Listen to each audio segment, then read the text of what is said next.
My mom says I was really shy when I was little. Nowadays, there's no trace of that, so it's a funny story, but my mom apparently worked hard to help me overcome my shyness.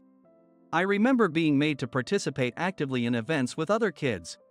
At the time, it was incredibly annoying and really stressful for me. However, I am grateful to my mom. Thanks to her, I was able to meet my soulmate early in life. She's lying next to me, breathing steadily in her sleep.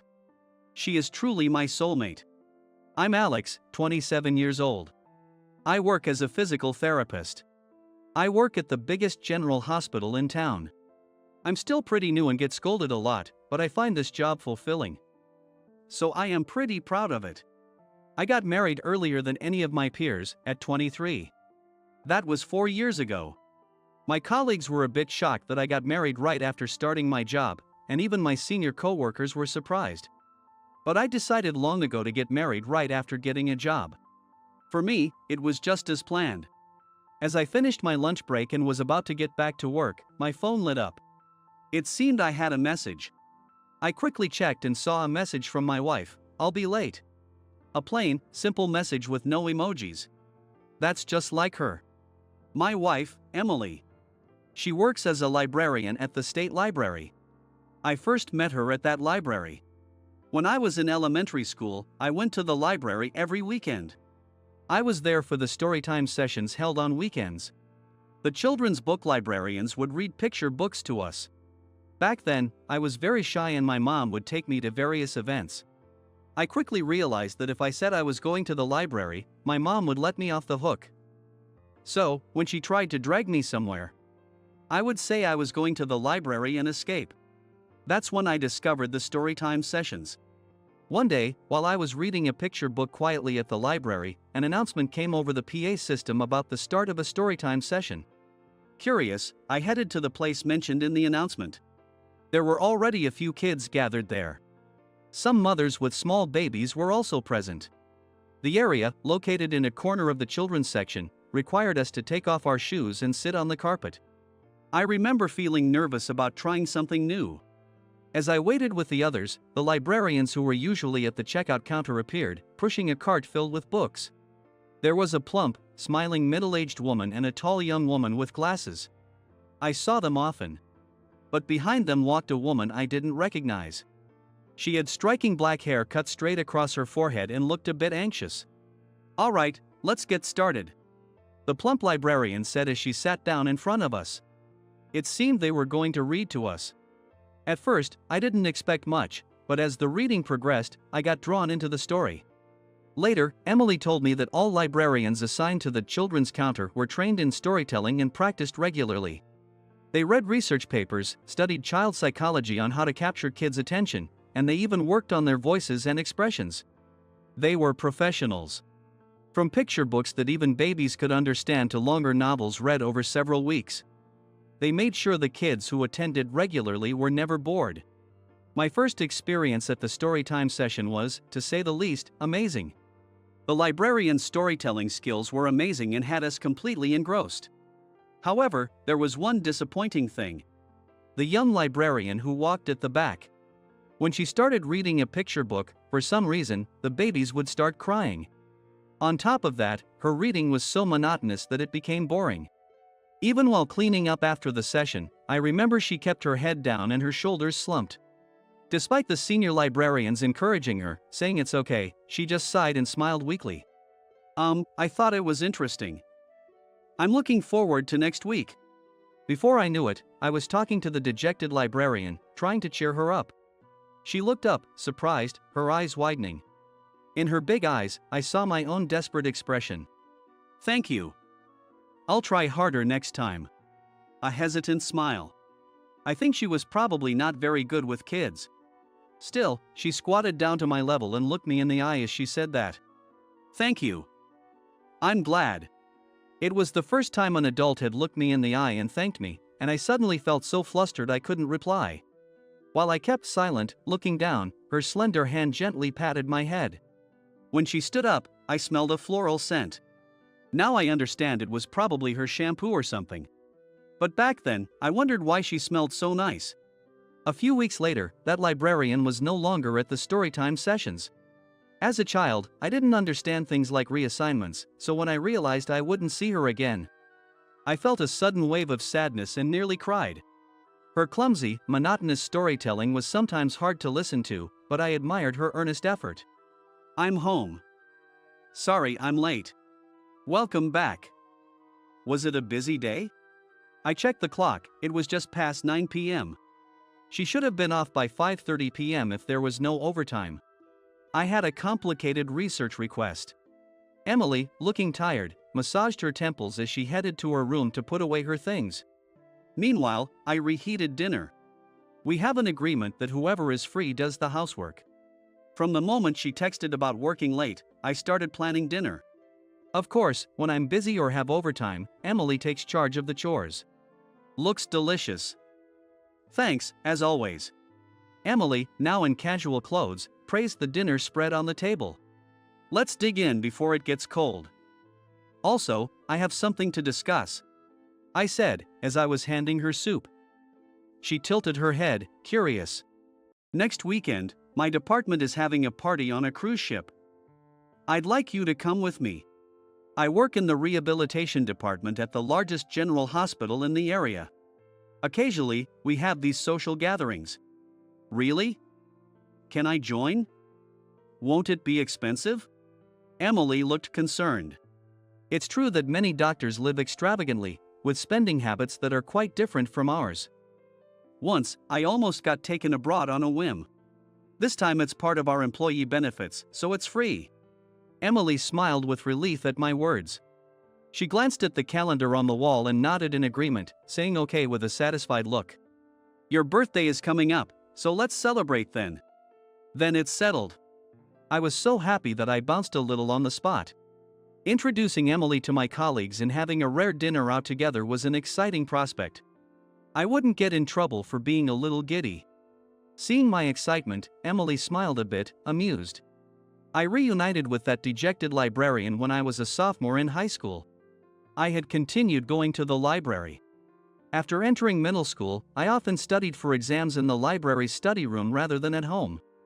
Around the time I started worrying about my future and career, I ventured into a floor I had never been to before at the library.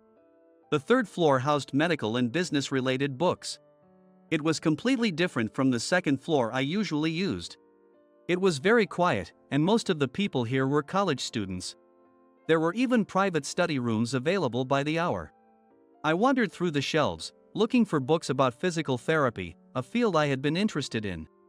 But I couldn't find the books I was looking for on this new floor. As I was feeling a bit lost, I heard a quiet voice from behind me. Are you looking for something? I'm looking for books about physical therapy. As I turned around to answer, I gasped. There stood the librarian who used to look so downcast. Yes? She took a step back, probably startled by my exclamation. No, I mean, yes. I'm looking for books on physical therapy. Thinking back, I must have seemed incredibly awkward. Her hair, which had been cut short at the shoulders, was now long, and she looked more mature. Her skin was still as fair as I remembered. Books on physical therapy, right? Not the textbook, but something about an overview of the profession? I nodded silently at her precise question. She said, I see, and slipped gracefully between the shelves. I was mesmerized by her smooth movements, like a fish swimming through the sea of books. I followed her, feeling foolish. The ends of her long black hair brushed past my nose, carrying that familiar floral scent. That day, I couldn't muster the courage to talk to her much and just followed her guidance to the books. Watching her walk back to the main desk at the entrance to the third floor was all I could manage. From that day on, I started spending a lot of time on the third floor. I also learned that this floor housed reference books and dictionaries. The 10 private study rooms were particularly attractive. Though there was a 2-hour limit, they allowed us to focus on studies and research. Around December of my senior year in high school, I began exchanging a few words with her when picking up the keys to the study rooms. She seemed to be in charge of the third floor desk and was always busy. She efficiently handled difficult reference requests and interlibrary loans and photocopies. She also actively helped people to find the books that they were looking for. She was so different from the downcast librarian I remembered. I thought, this must be what it means to be in the right job. Seeing her working so energetically made me seriously consider what job would make me feel the same. "Can I have a study room, please?" I asked at the counter as usual. The woman at the counter efficiently explained the rules and prepared the key while I waited. At that moment, the door to the back room opened, and she appeared. Her name was Emily. She had been working as a librarian all this time. She was probably about 15 years older than me. That's all I knew about her. Oh, there was one more thing. Emily always had a floral scent. As I absent-mindedly watched her emerge from the back room, our eyes met unexpectedly. Though I wasn't doing anything wrong, I quickly looked away, feeling a jolt. I wanted to say something, even just a greeting. Hiding my feelings, I took the key to the study room and quickly walked away from the counter. There should be no reason for her to ignore me. I was a user and she was a staff member. She'd surely respond with a polite greeting. But I lacked the courage. I felt incredibly foolish and cowardly. Regretting not saying anything, I sighed deeply as I unlocked the study room door. About an hour later, there was a hesitant knock on the door behind me. I turned around to see Emily standing there. I was so surprised I nearly jumped out of my chair. "Excuse me. The materials you reserved just arrived, and I thought you might need them for your studies." In her hands was the reference book I had reserved a month ago. It was delayed on the previous return, and I'm sorry for the wait. I took the book silently, as if I had forgotten how to speak. My gaze remained fixed on her. I always thought her intelligent-looking forehead was her charm point. Sensing my gaze, she covered her forehead with both hands. "Is there something on my face?" It was the first time I heard her speak without her usual formal tone. She looked up at me with a puzzled expression, which was adorable. It might be rude as she was older than me, but her gesture was so cute that I couldn't help but laugh. "You don't have to laugh. You always look at my forehead. It makes me worried that my hairline is receding." She spoke quickly and a bit angrily, though her voice remained low. "No, that's a misunderstanding. It's not like that at all." "Not like that?" She repeated my words, pressing for an explanation. There was no other way but to be honest. "I mean, I think your forehead looks intelligent and beautiful." Hearing this, her cheeks turned bright red. She opened her eyes wide in surprise, her mouth opening and closing in shock. Even her fingertips, which were covering her forehead, turned red. Finally, she found her voice. "Don't tease someone older than you." She slammed the study room door shut and hurried back towards the counter. I clutched my head, squatting down on the spot, thinking, I messed up. Absolutely, she must have hated me. She probably thought I was a creepy and annoying library user. After all, a high school boy admiring an older woman's forehead could definitely seem odd. I finally had a chance to talk to her, and I blew it by saying something so weird. Feeling disappointed, I couldn't focus on studying and sighed repeatedly. I couldn't bring myself to restart my studies. I absent-mindedly flipped through the book she had brought me. A piece of paper slipped out from between the pages. It must have belonged to the previous borrower. Casually picking it up, I gasped at what I saw. "Keep up the good work with your studies. I'm still working hard on my storytelling skills too," was written in an upward slanting handwriting. It also had a small drawing of a bear and the name Emily. Emily had realized that the child from back then was me. Time really doesn't rewind, does it? I wished I could take back my awkward comments. A big sigh escaped me without realizing it. For the next few days, I avoided going to the library and used the school library after classes. I felt too embarrassed to face Emily. Gradually, I stopped going to the library altogether. Eventually, I faced my college entrance exams and went on to university. Even now, I feel embarrassed when I recall my cowardly teenage self. "Hey, why do you always cover your forehead?" In the taxi heading to the boat party that weekend, I asked Emily, who was sitting next to me. Recently, she had cut her bangs neatly above her eyebrows, like when we first met. "Because you keep staring at it," she replied coldly, still looking ahead. "But it's such a beautiful forehead," I said, pouting playfully. Emily glanced at me with a slightly exasperated look. "Really, you haven't changed a bit." Though her words seemed annoyed, I could sense the affection behind them. I reached out and brushed her bangs aside to see her beloved forehead. Even the few gray hair at her hairline were precious to me. Back then, I couldn't have imagined growing old together. I had gotten into a local university and was enjoying college life. I still loved books and spent a lot of time in the university library, but I had stayed away from the state library where Emily worked. In my sophomore year, I used the interlibrary loan service to borrow materials from the state library that weren't available at the university library. I knew I could have gone to get them myself, but I couldn't muster the courage to face Emily. I picked up the interlibrary loan materials at the university library counter. In the study room, I took the materials out of the special interlibrary loan bag. The bag had a transparent pocket on the front with details about the loan. It listed information like any damage to the materials or markings in them. As I read the handwriting, I was startled. The familiar upward slanting handwriting caught my eye. I quickly pulled out my wallet and searched for the note I had kept since that day. It was tucked away behind a card. I compared the handwriting on the note with that on the interlibrary loan documents. It's Emily's handwriting. For a moment, it felt like time had rewound. I had thought she was out of reach, but at that moment, it felt like she was standing right beside me. The floral scent I had tried to forget came rushing back. All the feelings I had tried to suppress came back with that scent, making me restless. Before I knew it, I was running. I wanted to see her again. I pedaled my bike furiously towards the state library, a place I hadn't visited in years. I ran up the escalator 2 steps at a time inside the library. A nearby staff member warned me, "Please, no running," but I couldn't care less.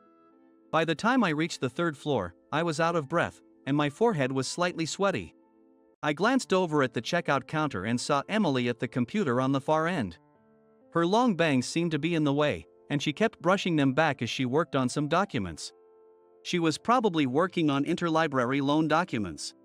She didn't seem to notice me. After taking a few deep breaths, I approached her.